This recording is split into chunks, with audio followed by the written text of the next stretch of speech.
I'm with the new Levante Trofeo. Now, the Levante has come with the V6 petrol, it's come with the V6 diesel, but there hasn't been an extremely powerful engine right here under the hood. But this time around, they've got a 590 horsepower engine right here. It's a twin turbo V8. It's related to Ferrari's engine. It's going to be ballistic. They say they've improved the handling. The steering is new. I can't wait.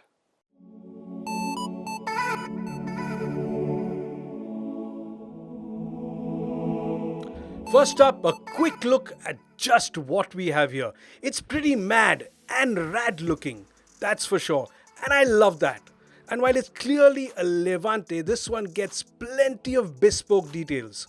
The chin is higher and more aggressive. Those blowback vents on the bonnet look purposeful.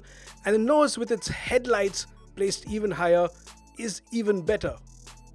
And wow, are those really 22-inch wheels? They are. Not recommended for our roads, that's for sure. But they do look crazy. On the inside, the cabin gets a lot of high-quality Italian leather. And the seats are fantastic. So in essence, the cabin is very comfy. Still, there are more than a few ordinary-looking plastic buttons. And there's nothing particularly appealing about the design. All that won't matter too much, however, if the new Trofeo is as brilliant to drive as Maserati claim it is. Funnily enough, what gets my attention first is the absorbent ride. So, we're off to the Hakone Road in this new Levante Trofeo. Of course, the highlight is that 590 horsepower engine. 590, almost 600. But right now, what I'm also appreciating quite a lot is that even on these 22-inch wheels, it's riding pretty well. There aren't too many potholes on these roads in Japan, but we do encounter the odd broken patch. And the Trofeo on its air suspension just seems to have the ability to smother them. Of course, for those of you interested in buying the Trofeo in India, please go for 21s or even 20s. These 22-inch wheels are sure to crack on one of our beautifully engineered potholes.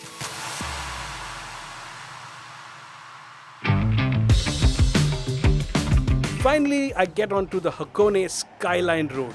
And what a road it is. Running past volcanic lakes, dense forests, it's a veritable roller coaster ride. Germany may have the Nürburgring, but Japan has this, the Hakone Skyline, and it isn't too far behind. And what's even better is the unwritten promise. No speed guns and no police. It doesn't take me too long to start enjoying the performance of the Trofeo. But what really gets me first is that wonderful exhaust note, which frankly sounds even better than on the Ferrari.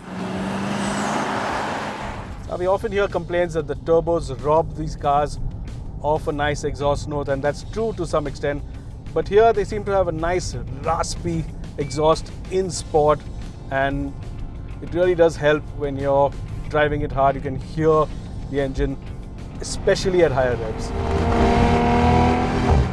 So smooth and linear is this engine, it feels almost naturally aspirated.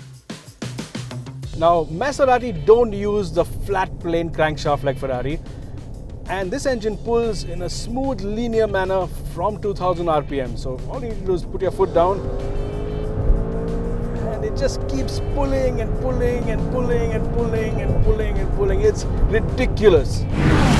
This Trofeo engine has loads of torque and power, and when you put your foot down, performance is extremely strong. What's also pretty good is this ZF 8-speed gearbox. It's lightning quick in sport mode, and when you're braking and about to get into a corner, it's exactly what you want. Now, unlike the earlier car, this electric steering is much nicer. It's much more neutral. There's less fiddling and fussing around. And on this car, on the Trofeo, they've improved it even more. In Corsa, the sportiest mode, the transformation has me scratching my head. This is no regular Levante. No way. The Trofeo feels so compact, so agile and so poised, I find myself driving harder and harder. lower and harder air suspension, better tuned adaptive dampers, more aggressive torque vectoring. No wonder it feels half its size around corners. Once in sport mode, with the suspension also in sport, the air suspension, it's possible to carry a lot of speed around corners. Finally, the Levante gets the sporting cred it deserves.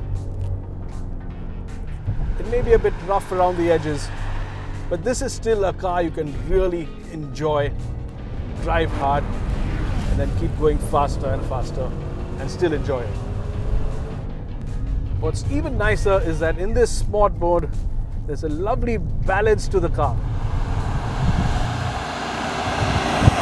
Maserati will get the Levante Trofeo to India towards the middle of 2019, and at an expected price of 2.7 crore, it will be quite expensive. Yes, some of the materials in the cabin aren't in line with expectations, and it isn't likely to be ideal for off-road use.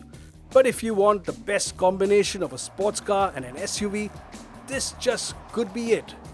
One thing's for sure, the Ferrari engine Trofeo is the best Maserati we've seen in a long time.